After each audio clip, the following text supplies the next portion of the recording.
আমি হিন্দু তো কি হয়েছে, আমি মন থেকে বলছি ইসলাম ধর্মের মতো পবিত্র ধর্ম নেই। কারণ হুজুর একটু ফার্ম দেই।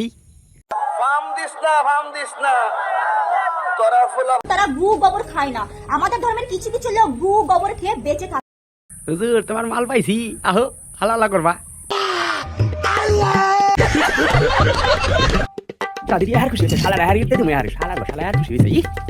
আমার ভাবতেই কেমন লাগছে যে গু গোবর পাছা দিয়ে বেরোয়, পাছা দিয়ে সেগুলো রুটি দিয়ে কেউ গ্লাসে চুমুক দিয়ে খায় কি করে। আমার এটা ভাবতে ঘৃণা লাগছে যে আমি হিন্দু ঘরের মেয়ে।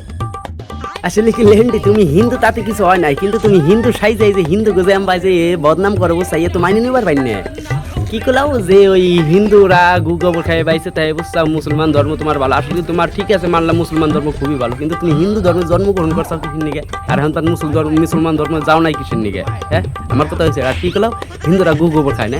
আসলে কি হো ল্যান্ডি, হিন্দুরা গু গোবর খায় না। আসলে কি তুমি তোমার বাবার মতন ঠিক আছে সবাইরে ভাইবে নেছো। আসলে কি তোমার বাবাই তোমাকে গু গোবর খাওয়াইয়া বাঁচাইছে, যে কারণে তুমি ভাববা না সব হিন্দুরা গু গোবর খায়, কিন্তু আসলে তা না। ব্যাপারটা হচ্ছে অন্যরকম। তোমার বাবা ছোটবেলাতে খাওয়াই নয় বড় করছে গু আর গোবর, ঠিক আছে? অন্য কি তুমি বাবা না সবাই মনে হয় খায়।